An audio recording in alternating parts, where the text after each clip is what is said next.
ជំរាបសួរពុកម៉ែបងប្អូនទាំងអស់គ្នាថ្ងៃនេះខ្ញុំលើករឿង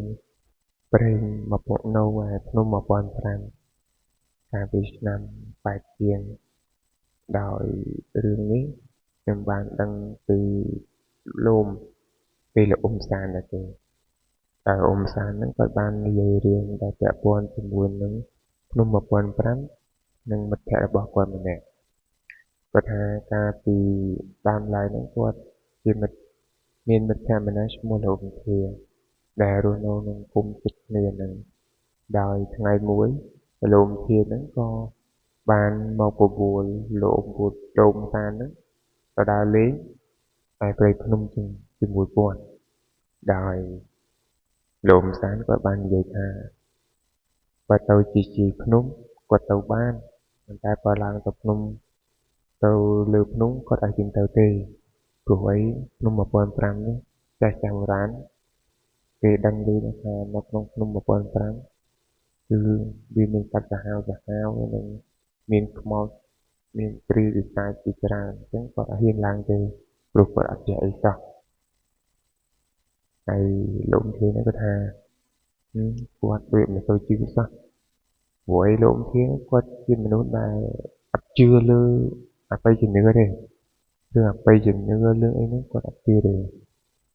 ដែលលោកអ៊ុំសានហ្នឹងគាត់ជឿខ្លះក៏អត់ខ្លះតែគាត់ថាខ្ញុំស្គាល់បើអញ្ចឹងទៅស្គាល់លោកតាម្នាក់គាត់ឈ្មោះលោកអ៊ុំវុឌ្ឍគាត់ឈ្មោះតាវុឌ្ឍហ្នឹងគាត់ជាចាស់ទឹកជាចាហើយក៏ជាព្រានព្រៃជើងចាស់នៅក្នុងភូមិនឹងដែរព្រោះឯគាត់ជាបុរសពុំម៉ាយទេគាត់រស់នៅតែម្នាក់ឯងមានពេលខ្លះហ្នឹងគាត់ឡើងទៅភ្នំ1005ហ្នឹងគាត់ឡើងទៅ4-5យប់អីហ្នឹងមិនគាត់វិលមកវិញ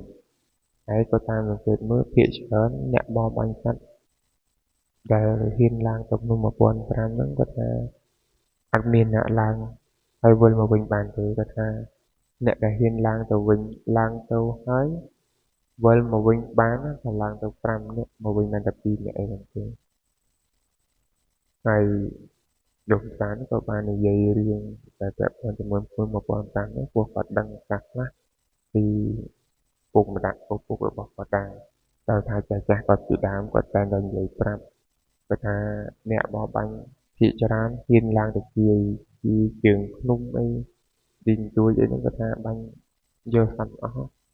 គាត់ថាមិនបាច់ចាំឡើងទៅដល់ណាដល់ហ្នឹងទេព្រោះអីភ្នំហ្នឹងយើងឡើងអត់បានទេយើងចូលនឹងជ្រៅបន្តិចគេហៅថាព្រៃដែលមានអាថ័ណ្ឌឬក៏មានអាគុំដែលគេបានទៅចង់អាគុំចង់អីភាគច្រើនគឺគ្រូដែលគេរៀនចេះទៅសាកវិទ្យាសាស្ត្រនៅក្នុងភ្នំហ្នឹងអ្នកខ្លះក៏ស្លាប់អ្នកខ្លះក៏នៅរស់អញ្ចឹងតែគាត់ថាអ្នកបរបាញ់សត្វភាគច្រើនណាស់ដែលទៅហើយវិលមកវិញបានគាត់ថាអ្នកដែលវិលមកវិញបានហ្នឹងគឺអត់មានសតិទេបើមិនឈួតលាទេគឺនឹងស្លាប់គាត់ថាមានតែពីរមុខហ្នឹងទេដែលលោកវិធានហ្នឹងគាត់ថាគាត់ចង់សាក់មើលគាត់ថាគាត់ចង់សាក់ទៅលេងម្ដងព្រោះអីគាត់ចង់ដឹងគាត់ថានៅលើភ្នំ1005ហ្នឹងមានអីខ្លះដោយហេតុតែគាត់អន្ទូចញយពេកក៏លោកសានមកគាត់ថាអត់អីទេចឹងហើយចឹងទៅយើងទៅផ្ទះលោកវុឌ្ឍសិនទៅសួរគាត់យើងទៅជាមួយគាត់ព្រោះអីគាត់ឡើងទៅភ្នំច្រើនដងអញ្ចឹងលោកសានហ្នឹងក៏នាំគ្នាដើរពីអ្នកលោកធាទៅផ្ទះលោកតាវុឌ្ឍគាត់ក៏ទៅដល់គាត់នៅផ្ទះល្មមដោយគាត់អង្គុយនៅគ្រែមុខផ្ទះរបស់គាត់ផ្ទះគាត់អត់ធំទេគាត់របៀបថាផ្ទះគាត់ជាផ្ទះឈើប៉ុន្តែផ្ទះគាត់ខ្ពស់ទេផ្ទះគាត់ទាបកម្ពស់ពីដីហ្នឹងប្រហែលជា1ម៉ែត្រទេផ្ទះគាត់ព្រោះអីគាត់រស់នៅម្នាក់ឯងហើយគាត់ជាបុរសពុំម៉ែផងក៏ទៅហ្នឹងក្នុងហាក់ជាម៉ោង8ទៅ9ព្រឹកទេហើយលោកមុនហ្នឹងក៏ដល់ឃើញគាត់នៅអង្គុយនៅគ្រែមុខផ្ទះហ្នឹងក៏ដល់លោកសានក៏ជំរាបសួរលោកមុនជាមួយនឹងលោកធា ហើយពិតសួរទៅហើយរងពុតក៏គឺថាអាចមិនដែរទៅណាមកពីណាទៅណាតាមតនេះហើយលោកតាក៏តបថាថ្ងៃនេះខ្ញុំទៅនេះខ្ញុំទៅនេះហ្នឹងថាខ្ញុំចង់មកសួរតាថាឡើងទៅលើភ្នំទៀតអត់ពួកខ្ញុំចង់ទៅលើភ្នំជាមួយតាដែរដោយហេតុនោះលោកតាវុធក៏ក៏លេចមើលមុខរួយមុខគាត់មិនទៅចេះញឹមទេមានន័យថាមុខគាត់កាចរបៀបថាមុខគាត់កាចហ្មងយូរទៅវាគាត់ជាអ្នកបបបាញ់ផងហើយមុខគាត់អត់មានការរីករាយឬក៏ញឹមអីទេអត់ទេមុខគាត់គឺមុខគាត់គួរខ្លាចហ្មងគាត់ថាមុខលោកអ៊ំវុធហ្នឹងគឺអំណាចគាត់ថាខ្លាចគាត់ឃើញក៏ក្មេងខ្លះឃើញគឺអត់ហ៊ានមើលមុខគាត់ទេដោយលោកអ៊ំវុធក៏សួរថាចង់ឡើងទៅមែនគាត់ថាបើចង់ឡើងទៅសម្រាប់ចិត្តឲ្យច្បាស់ចាំថាទៅហើយទៅជាមួយគាត់នាំទៅបានប៉ុន្តែឃើញរបស់ដែលប្លែកអីអាហ្នឹងគាត់អត់ហ៊ានធានាទេឬព្រោះនៅក្នុងលើភ្នំ1500ហ្នឹងគាត់ថាមានរបស់ប្លែកជាច្រើនយើងឡើងកាន់តែជ្រៅគឺកាន់តែស្ហាវព្រៃខ្លះចូលទៅខុសគ្នាទាំងស្រុងក៏គាត់បានតែរ៉ាប់នៅរឿងនៅក្នុងព្រៃនេះប្រាប់ពួកគាត់ទៅពួកគាត់ក៏ឆ្លើយថាបានអត់អីទេតាខ្ញុំឡើងទៅជាមួយតាលោកតាវុធនោះគាត់មានអាយុច្រើនដែរហើយគាត់ចាត់ជាងហើយប៉ុន្តែគាត់មានកម្លាំងនិយាយទៅគាត់ថាគាត់ខ្លាំងតែក្នុងពេលគាត់តាមលើបែបធម្មជាតិនិយាយចឹងតាមលើបែបធម្មជាតិមានថាលោកតានោះជាមនុស្សបុរាណដល់ហើយចឹងគាត់ប្រាប់ថាឥឡូវក៏ទៅថ្ងៃហ្នឹងអត់លោកតាហើយដុំជាពុធានេះគាត់ថាខ្ញុំចង់ឡើងទៅហ្នឹងដោយលោកគាត់ថាក៏ទៅហ្នឹងទៅបាន1ម៉ោងទៅព្រឹកដែរទេទៅម៉ោង9 8ជាង9គាត់ថាបានតែហ្នឹងគាត់ថាឡើងទៅបានបន្ទាប់មកក៏9គាត់ថានៅចាំនឹងផ្លែទៅចឹងគាត់ទៅរៀបចំឲ្យបានផ្លែគាត់ចូលទៅរៀបចំឲ្យបានហ្នឹងគាត់មានផងយាមគាត់មួយគាត់មានប្រដាប់ប្រដាមានឆ្នាំងបាយមានប្រដាប់ប្រដារបស់គាត់ហ្នឹងដែលគាត់ឡើងគុំជាប្រចាំថ្ងៃហ្នឹងគឺគាត់មានសពគ្រប់ហើយលោកតាហ្នឹងក៏បាននិយាយថាលោកតាខ្ញុំមិនបានយកអីមកទេឡើយបាយទេគាត់មានមិនចាំទៅយកទេកុំឲ្យកាត់ទេអញ្ចឹងយើងមកនេះដើរទៅលើភ្នំទៅពេលហ្នឹងពួកគាត់ទាំង3នាក់ក៏បានចេញដំណើរទៅលើភ្នំ1500គាត់ថាគាត់ដើរចំណាយពេលចូល2ម៉ោងជាងគាត់ឡើងទៅដល់ពាក់កណ្ដាលភ្នំពេលទៅដល់ពាក់កណ្ដាលភ្នំហ្នឹងម៉ោងប្រហែលជា12ថ្ងៃត្រង់ក៏លោកតាពុទ្ធគាត់ក៏ទប់សម្រាប់គាត់ថាជាងសម្រាប់អំពីនេះសិនហើយចាំហូបបាយហូបអីរួចរាល់អស់ចាំយើងឡើងទៅលើទៀតនៅពេលហ្នឹងគាត់ឲ្យជុំស្អានហ្នឹងដាំបាយទៅដាំបាយហើយនឹងអង្គុយចាំគាត់នឹងផ្លែទៅតែគាត់ឡើងមកខ្ញុំភ្លេចថាបងប្អូនដែរពេលគាត់ឡើងមកហ្នឹងគឺមានកាភ្លើងតាមម្ដងទេហើយកាភ្លើងនេះជាកាភ្លើងថ្ងៃវាដូចថាកាភ្លើងស្នុកកាភ្លើងជាបាញ់សាច់ណាកាភ្លើងបាញ់សាច់ស្នុកពីពីកាយថ្ងៃពីជំនាន់មុនតែពួកនៅតំបន់ព្រៃក៏ស្គាល់ដែរអ្នកនៅព្រៃភ្នំហើយលោកវុធក៏ទៅឯតាវុធក៏ទៅប្រហែលជាមួយសន្ទុះធំគាត់ទៅមួយសន្ទុះធំហ្នឹងក៏គាត់បានឮសំឡេងកំភ្លើងលំទាំងមកគ្រាប់ស្ងាត់មួយទិសដោយលោកជាគាត់ថាចូលឮកំភ្លើងនៅណាហើយông sángគាត់ថាប្រហែលជាតាវុធបាញ់ហើយហើយបានជាមួយសន្ទុះធំលោកតាវុធក៏គាត់ដើរមកវិញគាត់កាន់ កូនក្តាន់ ក្តារញ៉ែងទីប្រមូលមួយគឺថាមកយើងហូបមកពេលមួយថ្ងៃហ្នឹងអស់គាត់ថាហូបទៅមកពេលហ្នឹងអស់ហើយ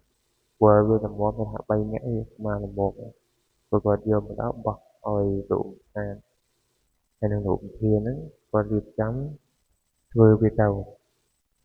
គាត់រៀបចំធ្វើរៀបរាល់អីហោះក៏បានដាក់ឆ្អើរដាក់អីហ្នឹងក៏បាយហ្នឹងក៏តាមឆ្អិនល្មមក៏ពួកគាត់ហ្នឹងចាប់បានពិសាបាយស្អាតហើយក៏សម្រាប់ប្រហែលជាម៉ោង1ជាងគាត់មុនកំពុងលោកធានហ្នឹងគាត់ថាយើងចេញទៅទៀតអត់គាត់ថាអត់ទេចាំម៉ោង1ជាងចាំចេញទៅពេលនេះថ្ងៃដើរហើយអញ្ចឹងគាត់អត់ដើរទេអញ្ចឹងគាត់ថាសម្រាប់ចឹងទៅហើយពួកគាត់ហ្នឹងក៏សម្រាប់បើទូសុំម៉ោងប្រហែលជា1ជាងពួកគាត់ហ្នឹងឡើងទៅដល់ឡើងទៅលើទៀតគាត់ថាឡើងទៅរហូតគាត់ថាចូលទៅលំបានកាន់តែចូលទៅគាត់ថាម្លប់ឡើងត្រជាក់គាត់ថាត្រជាក់លោកបានគាត់ថាត្រជាក់ស្រុបគាត់ថាពោះពីតំបន់លើភ្នំហ្នឹងគាត់ថាពោះជើងភ្នំហ្នឹងឡើងទៅលើទៅព្រៃឈើប្រស្រេះហើយដើមព្រៃធំធំហើយក៏គាត់ថាត្រជាក់ស្រាប់គាត់ថាដើរក្នុងហ្នឹងពេលប្រហែលជា3ម៉ោងជាងគាត់មិនឡោះ3ម៉ោងជាងគាត់ដល់ម៉ោង4បង3:74ហើយដែលពួកគាត់ថារៀបចំថាយើងសម្រាប់ដល់ចិត្តហ្នឹងហើយព្រោះអីលោកពុទ្ធក៏ដើរមើលកន្លែងមើលអីហើយអស់ក៏គាត់រៀបចំធ្វើផ្ទះដែលលោកធានហ្នឹងគាត់អត់ដើរព្រៃមានថាគាត់ដើរព្រៃដែរតែគាត់អត់ដើរធ្វើធ្លាក់ទៅទីមុនទេព្រោះគាត់អាចចេះធ្វើទេតែបើលោកតានគាត់ធ្លាប់ធ្វើអ្នកធ្វើអីជាមួយលោកពុកគាត់ខ្លះពីមុនមកអញ្ចឹងគាត់ចេះធ្វើខ្លះហើយពូគាត់ហ្នឹងគាត់ចាប់ដើមធ្វើកាត់ឲ្យមកលោកតាពុកគាត់ជាអ្នកឡើងធ្វើធ្លាក់គាត់ធ្វើធ្លាក់ហ្នឹងមកល្មមគាត់ថាធ្វើចំនួនតែ3នាក់ទេគាត់ថាធ្លាក់ហ្នឹងគាត់ធ្វើមិនទៅជាធំប្រហែលតែគាត់ធ្វើមុំ3នាក់ហ្នឹងតែគាត់ធ្វើមុំដោយលោកតាពុកគាត់បានរៀបចំធ្វើធ្លាក់ទៅអីខ្លះគាត់ហូបបាយហូបអីខ្ញុំនិយាយរៀបចំបាយរៀបចំទឹកអីចឹងដោយសាច់គាត់ពីថ្ងៃនៅសល់ហ្នឹងគាត់ក៏បរិភោគអាហារដែលសាច់គាត់នៅសល់ពីថ្ងៃហ្នឹងមកគាត់ថាជាងមិនបបបាញ់ឲ្យទេហើយលោកអាវុធគាត់ដេញឲ្យឧស្សាហ៍នឹងពុទ្ធាឡើងទៅលើមុនគាត់ថាពួកឯងឡើងទៅលើមុនទៅចាំទៅដល់លើចាំឡើងទៅដល់លើទៅហើយនឹងយកដាក់ខ្សែយកអីវ៉ាន់ឡើងទៅលើអស់តែមានចែងឆ្នាំងអីរបស់គាត់ហ្នឹងតែគាត់ដាក់ឡើងទៅវាយួរលើទៅលើដាក់ទឹកអ្នករបស់គាត់ហ្នឹងទៅដល់លោកតាវុធគាត់ដើរកវាងជុំវិញដើមឈើនឹងប្រហែលជា3ទៅ4ជុំព្រោះអីគាត់ជាអ្នកដើរព្រៃគាត់ចេះរបស់គាត់គាត់ចេះគាត់ចង់សមាចង់អីទៅអស់ទៅអីមកដាក់ប្រកាត់ភ្លើងវាភ្លឺនៅក្រោមហ្នឹងប្រហែលជាកន្លងម៉ោង5ជាង6 5ជាងហ្នឹងគាត់មេឃចាប់ដល់នឹងកតែព្រោះព្រៃហ្នឹងវាជ្រៅហើយតែមួយវាអត់មានពន្លឺថ្ងៃចាស់ណាទៀតគាត់ថាក្នុងអំឡុងពេលដែលម៉ោង6ជាងគាត់ថាល្ងិតឈឹងតែម្ដងដែលមានពន្លឺភ្លឺដូចគាត់ដុតប្រហែល1ពួកភ្លើងនៅខាងក្រោមហ្នឹងគាត់ថាអ្នករបស់គាត់គង់ឲ្យជា5ទៅ6ម៉ែត្រគាត់ថាខ្ពស់សោះតែគាត់បានពួកភ្លើងគាត់ហ្នឹងគាត់ថាប្រហែលជាម៉ោង7ជាងគាត់ថាមានសត្វព្រៃមានឆ្លុះមានក្តាន់មានអីសត្វជ្រូកព្រៃអីរត់កាត់នឹងពេញនឹងតែម្ដងគាត់ថារត់ឡើងគាត់ថាតាមពីថ្ងៃគាត់ដើរមកអត់មានទេព្រៃស្ងប់ឈឹងតែម្ដងតែគាត់ថានៅពេលយប់គឺខុសគ្នាដែរដោយសារថាយប់ឡើងមានសត្វដើរចុះដើរឡើងតាមព្រៃដែលគាត់នៅក្នុងព្រៃហ្នឹងដើរទៅមកវាច្រើនឡុងប្រហែលជាម៉ោង9ជាងសត្វព្រៃទាំងអស់ហ្នឹងទៅស្ដាំស្ងប់ស្ងាត់សត្វជាងរត់សត្វទាំងក៏ស្ដាំស្ងប់ស្ងាត់ហើយនឹងជិះស្រាប់ហើយ cái lấy cho mưa từ phút chia với thằng là còn ở đà đà ngay còn có ở cầm lắng có rạ mặt đầu còn có cầm rã có cầm rã lụa bằng đầu cá nâu từ phù sa nó còn quỳ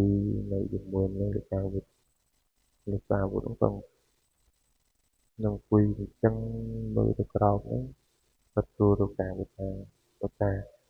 cái là xin sạch những cái bánh này có thể bảy bánh thì dừng bánh chè lẩu còn đọc rất là phô dài chân hạt bánh thì của dừng mò phi từ bảy dục chân dừng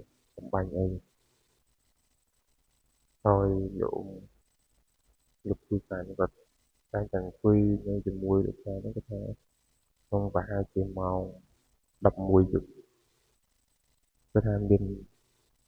được bọc lại cái chỉ ra có thể mình lưu hoặc lưu quy tinh thì đam sơ mùi hoặc là đam sơ mùi có thể khu ở lại có thể mơ tấu khu ở lại trong đồng có thể trong lòng hay chỉ mong động mùi nó có thể lưu cái lời về cô nữ vui bọn mò trong thì nó bị lừa sao có thể lưu lừa vui nếu nó bị lừa sao ta có thể đó nó là cái có thể du tôi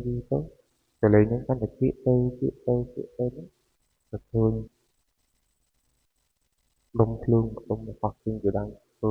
thì môi trường hiên không biết mò lẹ nâu chất năng mẹ nó bọc quần cho không làm tôi không mùi trời thương miên mọi một cây phôn nó lưu trong sơn được vui và được cả vốn cũng có đoạn mềm mại theo ý đại nên đã có được quý trí và hai chiều mùi một chút biết mọi một cây phôn nó có trong một đôi còn lại ba nhà đã bỏ qua đời chứ đại nó dịch vụ lượng đời chứ đa gần lặng số lượng và thành của nó có hai chiều khi chụp quay chung hãy cho khi bạn cái lời ngôn lề thì cái chùa mò ta của anh Mobina ở đây bạn một đo cái lạnh từ đây là quốc anh cái thằng mà đo cái lạnh dương nói không tin không trả ban chính từ vinh anh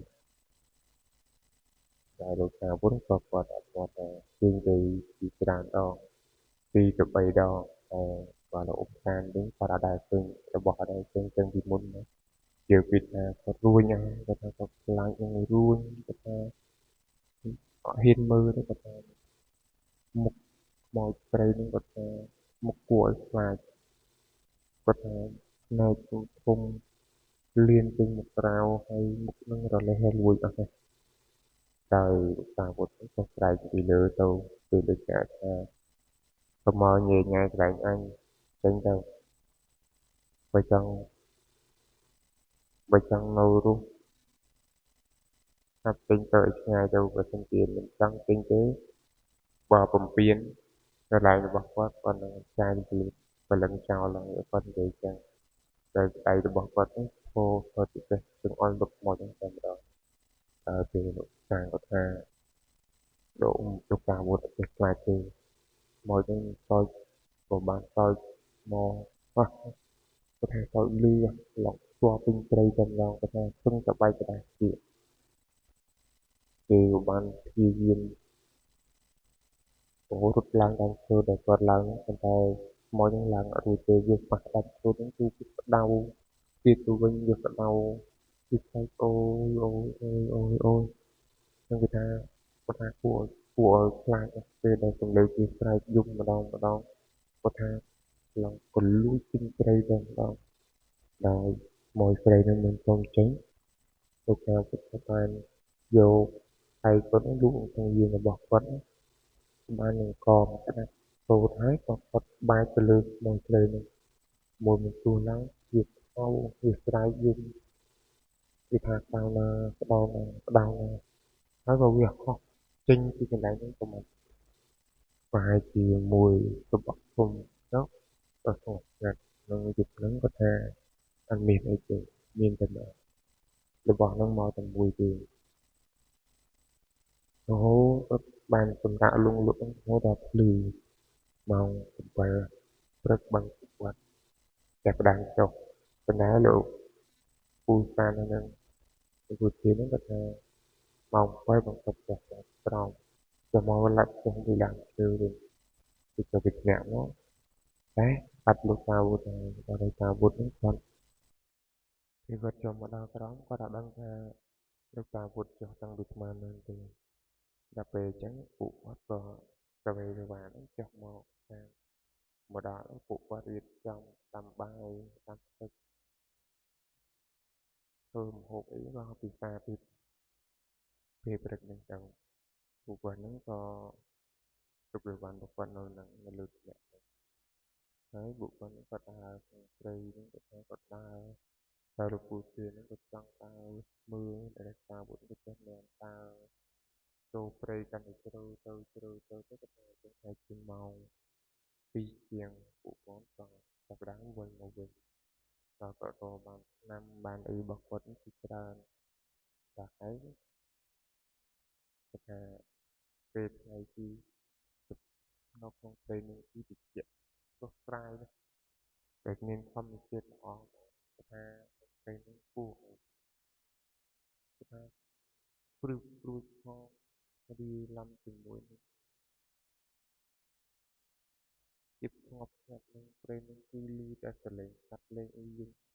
ហើយតែពួកគាត់ហ្នឹងក៏បានវិលមកដល់ផ្ទះរបស់គាត់វិញក្នុងយប់ទី2ក្នុងយប់ទី2ហ្នឹងដោយសារគាត់ថារៀបចំបាយរៀបចំអីពីនេះពីនឹងនិយាយពីចង់ឲ្យលឿនតិចព្រោះអីយប់នេះមានពេលមកលេងហើយហើយពួកគាត់ទាំងពីរនាក់ដូចថាគាត់អត់ដឹងគាត់មានអីចាហេគាត់រៀបចំមកពុទ្ធទៅហើយដឹងឡើងទៅលើអ្នកឲ្យលឿនពួកគាត់ហ្នឹងក៏ហូបបាយហូបអីតាំងពីម៉ោង4ជាងហូបបាយហូបអីហើយពួកគាត់ហ្នឹងក៏បានឡើងទៅលើភ្នាក់របស់ក្នុងអំឡុងពេលហ្នឹងហើយជាម៉ោង7ជាងលើព្រឹកឯងមកពេលកូនល្វើហ្នឹងមកម្ដងទៀតដោយមកស្អាតគេប្រែកន្លាជាប្រពន្ធពូជាដល់ប្រែកន្លាជាប្រពន្ធពូជាហ្នឹងគេមកចូលបក់ដៃចៅឬពូជាហ្នឹងអញឯងមកទៅផ្ទះវិញតែកូនជិះឈឺកូននេះចេះរួមទៅជានិយាយណាតែពូជាគាត់ឃើញអញ្ចឹងគាត់ជឿមកគាត់ថាគាត់ជឿលើមកព្រៃហ្នឹងគេថាពូសានក៏រៀងខ្លងដែរប៉ុន្តែគាត់ទុកអារម្មណ៍បានតែលពូជាគាត់អត់ទេវាថាគាត់ស្លងទៅតាមអារម្មណ៍ហ្នឹងក៏គាត់បាននិយាយតបជាមួយនឹងមកព្រៃនឹងថាកូនអីឯងកូនគឺអីអត់អីទេខ្ញុំចេះទៅ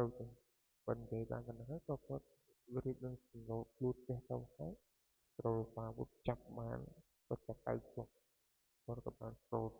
នៅអ្វីម្យ៉ាងផ្ទះគាត់បានសូត្រជាថារបស់គាត់ក៏ផ្ទះក្បាលពូធាន3ដៃគាត់ផ្ទះក្បាល3ដៃទៅគាត់ទៅស្វាងវិញបើគាត់ផ្លេចលើខ្មោចព្រៃនឹងម្ដងទៀតមុខហ្នឹងមិនមែនប្រពន្ធគាត់ទេគាត់ថាមុខផ្សេងទៀតថាគាត់ខ្លាចស្រែកដល់ពូធាននឹងទៅស្រែកទៅមើលតាមវាមិនស្រួលលោកតាវុធទូកដៃទៅយកតមកក្តាប់តែដាក់ក្នុងយាមហ្នឹងក៏គាត់ពោលនៅគាថារបស់គាត់បែរទៅតាមតាមកហ្នឹងវារលាយបាត់ទៅតែម្ដងតែពូសានគាត់ថាលោកតាវុធក៏ខ្លាំងថាគាត់ខ្លាំងណាស់ចឹងបើគាត់អាចជួបព្រៃម្នាក់ឯង4-5ថ្ងៃអី4-5យប់អីគាត់ជួបបានប៉ុន្តែគាត់អត់ដឹងថាក្នុងយាមរបស់លោកតាវុធមានអីខ្លះទេគាត់ថាក្នុងមួយថ្ងៃយាមគាត់នឹងគឺថាគាត់ច្រើនណាស់មានរបស់ខ្លះពីខ្ញុំទៅមើលទៅឡើងពេញមួយថ្ងៃយាមតែម្ដងពេលដែលចន្លោះខ្មោចព្រៃនឹងគាត់ខ្មោចព្រៃនឹងវិលទៅវិញបានហ្នឹងហើយនៅយឺតទុះដោយលោកពូទានឹងគាត់មានអាការៈគាត់ខ្លាចផងអីចឹងដាក់គាត់ខ្លាចគាត់ថាលិចនោមហ្នឹងបងប្អូនថាលិចនោមហូរនោមតាមខ្មោចតែម្ដងគាត់ថាគាត់អត់ដែរជួបទេក្នុងមួយឆាកយើងគាត់ចឹង ដោយការពុតពុតមើលទៅយើងការដាក់ស្រួលក៏គាត់បានឲ្យតែដៃក៏មានបោះកាត់តែក៏មានបោះក្រហមរបស់គាត់ហ្នឹងក៏មានវិញជាកថាមកនឹងហើយចាច់គាត់ក៏យកទៅចោលស្រុកដៃទៅពូតជាមួយទៅពូតខាងទៀតគាត់ថាកុំឲ្យរបស់នេះដាច់ចេញពីដៃសោះនៅពេលហ្នឹងគាត់អាចតាំងស្មារតីហ្នឹងមកវិញមានន័យថាគាត់ប្រឈមមុខនឹងអ្វីដែលគាត់មិនដែលឃើញពីមុនមកគឺថាក្នុងកំឡុងពេលយប់ហ្នឹងហើយជាម៉ោង9ជាងអាកាសធាតុចាប់ផ្ដើមស្ងប់ស្ងាត់សូម្បីតែសត្វដែលពីយប់ដំបូងគាត់ថារត់ចេះរត់ឡើងគឺអត់មានទេគាត់ថាស្ងាត់ជ្រាបក្នុងស្ងាត់តែម្ដងគាត់ថាប្រហែលជាម៉ោង9ជាងឮសំឡេងដើរជាប់លើទឹកភ្លៀងមកព្រឹកព្រឹកព្រឹកគេគាត់ថាសំឡេងហ្នឹងគាត់ថាកាត់មិនទូទេតែពូចាស់គាត់ថាកាត់មកតែជាមកនោះគាត់ឲ្យស្ងាត់ដែលការពុតគាត់ថានៅឆ្លៀងកុំមាត់ពីមកក្នុងចន្លោះពេលហ្នឹងប្រាប់ថាមានបុរសចំណាស់ម្នាក់តែគាត់ដាស់ចូលម្ដងហ្នឹងប្រៀបដូចថាគាត់ពីសពាក់សកាន់ជាជាងអាចជាជាងបាំងតុងយើងជាងបាំងតុងយើងទឹកប្រេងកាតណាដែលចូលមកដល់កន្លែងផ្ទះរបស់គាត់ហើយក៏ប្រឡេកមើលមកភ្នាក់របស់លោកតាវុធហើយក៏បានស្រែកសួរថាពួកចៅមកពីណាហើយមកនឹងធ្វើអី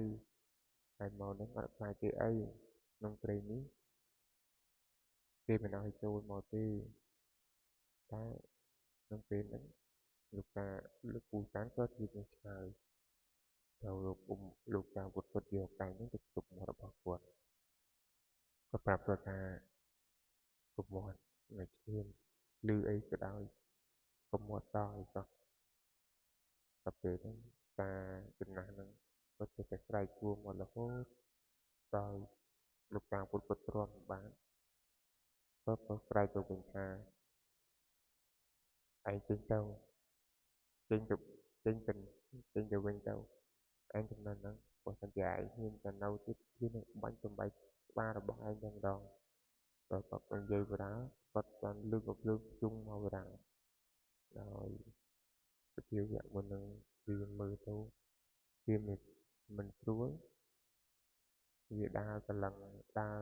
ចូលដើរឡើងថ្ងៃទី2ដង2ទៅ3ដងក៏វាដើរចូលទៅហើយលោកតាហ្នឹងក៏បានដើរចូលទៅក្នុងព្រៃដែរហើយជាមួយសន្ទុះធំគឺលើសំឡេងខ្លាក្រហមឡងទួពេញព្រៃតែម្ដងហើយអាកន្លែងដែលកំពូលព្រៃដែលតាក៏ដើរចូលទៅស្រាប់តែមួយស្ទុះចេញមកវិញគាត់ថាខ្លាដំបងបួលដូចគួរឲ្យខ្លាចតែម្ដងគាត់ថាយកពីឡើងប្រពន្ធគូគាត់ថាប្រពន្ធគូគាត់ថាប្រពន្ធគូសន្ទុំមួយធំតែម្ដងគាត់ថាខ្លានោះគាត់ថាធំណាស់ដល់វាបាញ់ចូលមកដល់តែខ្លួនវាជាខ្លាទេប៉ុន្តែវានិយាយជាភាសាមនុស្សគឺថាពួកឯងចូលមកដល់ទឹកដីរបស់អញហើយគ្មាននរណាមួយអាចមានជីវិតចេញទៅវិញទេពួកឯងគឺជាចំណីរបស់យើងហើយវាក៏និយាយទៅវាខ្លោចតែផ្ទាល់ពេញព្រៃទៅពេលនេះលោកតាពុទ្ធក៏បានទៅចូលរបស់គាត់ក៏បាញ់មួយមកទះតែសត្វណានោះគឺវាលក្ខណៈណាគឺវារត់វាគេចខ្លួនបានអត់ឲ្យយើងបាញ់ទៅទេគាត់បាញ់3ទៅ4គ្រាប់ប៉ុន្តែអត់ត្រូវដែរប្រហែលជា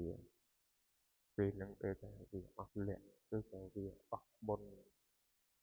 របស់វាមិនទេបាទវាបានវាឈរទល់មុខជាមួយនឹងតាវុធតើវារត់ចេះរត់ឡើងនោះវាមកព្យាយាមឲ្យផ្ទះអត់មកផ្ទះមានន័យថាវាហោះម្លងមកផ្ទះអ្នករបស់គាត់ឲ្យធ្លាក់ Việc đó là việc việc học nó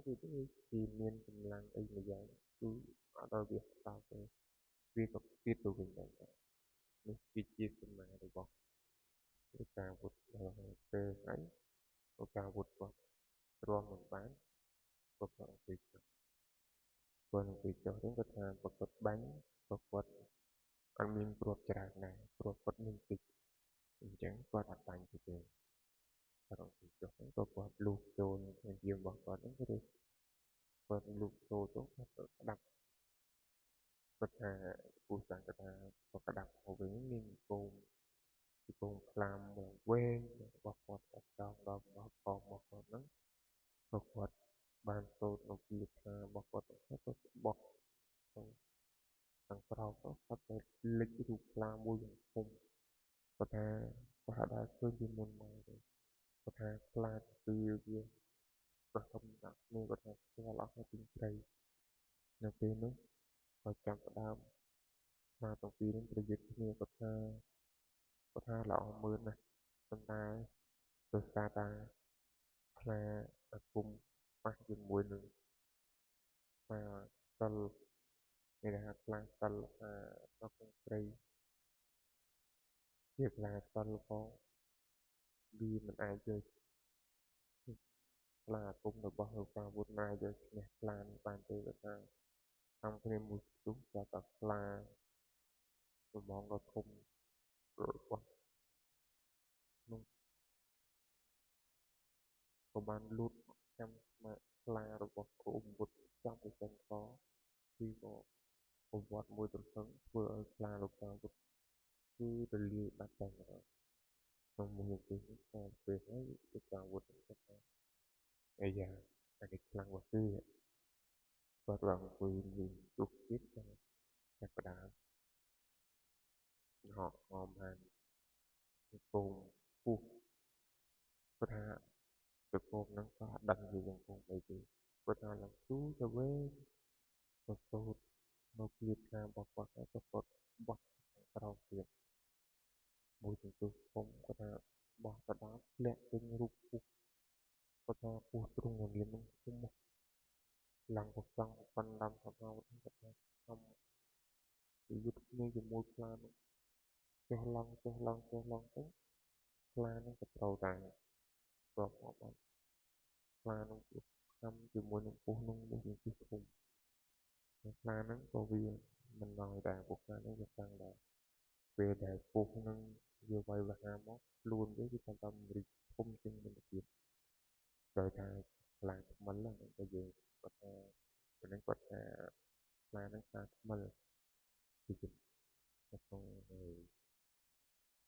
វាថាជាតំបន់ព្រៃដែលវាកាន់កាប់វាគឺជាស្ដេចព្រៃវាបានខំជាមួយនឹងពុះលោកតាវុធមួយសន្ទុះធំគាត់ថាឡើងដើមចូលគិតពីតែម្ដងគាត់ថាឡើងគឺដីតែម្ដងតែពុះលោកតាវុធមិនអាចយកឈ្នះខ្លាគុំមួយនេះរបស់ខ្លាស្ដេចព្រៃនឹងបានទេដោយខ្លាមកលងវាចាប់តាមអង្គវីរហូតដល់តែខ្លាដល់តែពុះនឹងគឺរលាយអស់តែម្ដងរលាយមួយទន្ទឹមដោយខ្លាថ្មិលនឹងវាក៏វាឈរស្មឹងហើយក៏វាបានប្រែរូបមកជាលោកតាម្នាក់វាស្របពាក់ថាដែលគាត់មកដំបូងនឹងដែលគាត់និយាយថាពួកឯងមានតែប៉ុណ្្នឹងទេដែលហ៊ានមកប្រមាថដល់លើទឹកដីរបស់អញហើយចង់បំពេញអញទៀតចង់យកជីវិតអញទៀតពួកឯងធ្វើយ៉ាងហ្នឹងគឺគ្មានអ្នកណាមួយមានជីវិតទៅវិញទេវានិយាយហើយក៏វាចាប់ផ្ដើមថាមកជាខ្លាំងដំបងដ៏ធំវិញវាព្យាយាមហក់ធាក់ហក់មកផ្ទះភ្នាក់របស់គាត់ទៀតគាត់ផ្ទះរហូតដល់តែឡើងដើមឈើនឹងមកគឺអស់ហើយហើយលោកតាពុទ្ធថាបើនៅតែចិត្តគាត់នឹងមានបញ្ហាបើលោកពូធាវិញគាត់ថាឡើងរួញហើយសម្បីតែការថាពូសានគាត់ថាអត់គាត់ថាគាត់អស់គាត់ថាភ័យលឹកញាល់ជើងគាត់ឡើងរួចអង្គុយតាមធ្វើឡើង បងគាត់ថាអត់ដល់ជួបទេគាត់ថាតាំងពីកើតពោះម៉ែគាត់មិនដែលជួបរឿងទាំងអស់នេះទេស្រាប់តែពេលហ្នឹងគឺតែឲ្យកន្លងទៅរកការតែគាត់សម្រង់កំភ្លើងគាត់សម្រង់ឡងមួយសន្ទុះគាត់ដើរទៅគាត់ចាប់ផ្ដើមប្រែកំភ្លើងគាត់មើលថាខ្លានោះភ្លេចខ្លួនវាងើយពីផ្ទះនេះពីថាវាផ្ទះដើមឈើនឹងចុះឡើងទៅវាមករុំផ្ទះដាច់ស្មានស្មានដែលរកខាងមួយទៀតចោលទៅពេលវាផ្ទះឡើងទៅវាក៏អស់លាក់របស់វាផងតែជាងការចឹងទៅគាត់ថាវាងើយមុខឡើងលើទៅការពុតលៀងមួយគ្រាប់ចំកណ្ដាលថ្ងាសធំគាត់ថាពងខ្លានឹងហើយទៅក្រោយតែពីជំនាន់វាព្រឹកនឹងទៅនឹងដែរតាំងពីយុគនឹងមកមានខ្លានឹងមានគាត់ថាស្ងាត់ឈឹងតែទៅខ្លារបស់គាត់ធំវិញងាប់នៅក្បាលទឹកលើតាមតែទៅការអាវុធគាត់ថាអស់កម្លាំងលេចខ្លួនទៅកើតពូសាគាត់ក៏លេចមួយទៅក្នុងក្រងគាត់ថាខ្លាំងណាស់ធំដល់ពេលបាញ់ទៅគាត់ថាស្ងាត់ព្រៃនឹងប្រហែលរហូតបែរជាម៉ោង4ទៅមកតាមចិត្តលឺក៏លឺពពុះគាត់នោះក៏សម្រាប់ពេលដែលគាត់សម្រាប់ទៅនោះគាត់ក៏ភ្លឺហើយទៅដល់ម៉ោង4:05ហ្នឹងក៏លឺសំឡេងប្រកបពេលនេះមួយគ្រាប់ទៀតទូលំចង់ហើយពួកគាត់ទាំងពីរហ្នឹងក៏ភ្ញាក់ឡើងដែរក៏តែគេថាអូកាចាមានរឿងអីហើយទៅអូកាទៅថាអត់មានរឿងអីទេហើយបាញ់ទូព្រៃមួយទូអីយើងមិនអាចនៅក្នុងព្រៃហ្នឹងតាមទៅពេលយប់ថ្ងៃហ្នឹងពួកយើងត្រូវតែចេញទៅវិញមិនអាចនៅបានទេតែពេលហើយគឺតាពុទ្ធក៏គាត់អង្គុយរហូតទៅដល់ថ្ងៃរះម៉ោង6ជាងនិងពួកគាត់ចុះមកវិញពេលដែលចុះមកវិញមកដល់ខាងក្រោមពួកគាត់ក៏រៀបចំបាយទឹកទៅក៏គាត់បានឃើញនៅម៉ោង6ជាងពេលថ្ងៃវាជះមកកាកសពខ្លានឹងប្រែក្លាយទៅជារូបតាចាស់ម្នាក់ដោយលោកទៅពូសានហ្នឹងក៏បានសួរមកលោកតាវុធាចុះលោកតាហេតុអីបានជាយកនឹងរូបខ្លាក៏ថាបានជាមនុស្សវិញតាតែតាវុធក៏ថានេះគេហៅថាខ្លាថ្មនឹងអ្នករៀននៅអាគមខ្លាថ្មដល់ពេលវារៀនទៅវាបែកចេញវាបែកអាគមកាលណាបែកអាគមវានឹងខ្លាចទៅជាសត្វខ្លាតែវាខ្លាចជាសត្វខ្លាហើយគឺវាមានអំណាចគាត់ថាអត់ងាយទេអ្នកល្មមភាគច្រើនចូលមកបើមិនស្លាប់ឬក៏ជួបភាគច្រើនគឺនឹងជួបពពួកសត្វទាំងអស់ហ្នឹងហើយគាត់ថាមើលហើយដឹងថាពេលចូលព្រៃជ្រៅអ្នកដែលគឺអត់ចេះភាគច្រើនគេហ៊ានឡើងមកទេ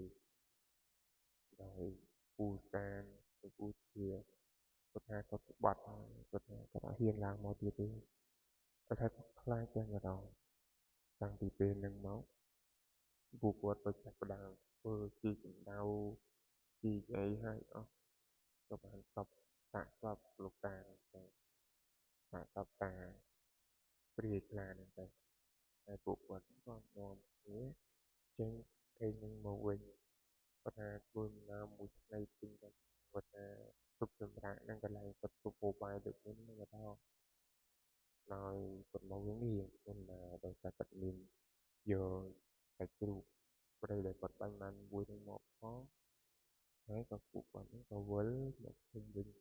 គាត់ថាមកដល់ភូមិហ្នឹងទុកថ្ងៃជាម៉ោង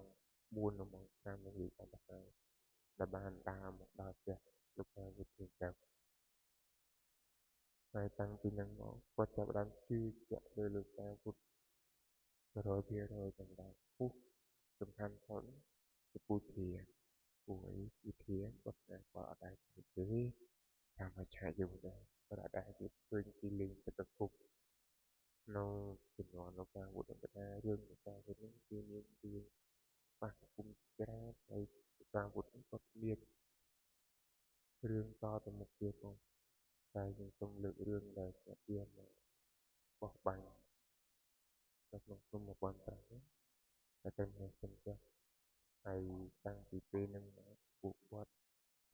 ជាពូសាននិងពូជាគាត់អត់ហ៊ានឡើងទៅភ្នំ1500ហ្នឹងទេតែលោកតាវុឌ្ឍក៏តែតែស្ដាប់ថាភ្នំ1500នេះគាត់ថាអ្នកតំងកុំចង់ឡើងអីតែគាត់កុំចង់ដឹងច្រើនពេកអីព្រោះអីអ្នកដែលនៅក្នុងព្រៃភ្នំ1500នេះភាគច្រើនគឺចូលទៅគឺចង្វេងហើយក៏លោកពូជានឹងគាត់ថាចេះតែពេលយើងទៅអត់ចង្វេងគាត់ថាផ្លូវហ្នឹងគាត់បានស្រាយហើយគាត់ឡើងទៅក្រាបដល់អញ្ចឹងវាអត់ចង្វេងទេតែបើអ្នកដែលឡើងទៅគឺចង្វេងតែហើយតាំងពីហ្នឹងមកលោកពូជាហើយនឹងលោកពូសានពួកគាត់ហ្នឹងគាត់ថាបតតែគាត់លែងហ៊ានហើយហើយរឿងរបស់យើងនេះវាសូមតែចាប់ប៉ុណ្ណេះសូមអរគុណបងប្អូនទាំងអស់គ្នាដែលបានចូលទៅសម្រាប់ទាំងអស់គ្នាហើយទៅជួយស្គាល់បងប្អូនទាំងអស់គ្នានឹងថ្មីទៅទីមានបានទាំងអស់គ្នាសូមអរគុណ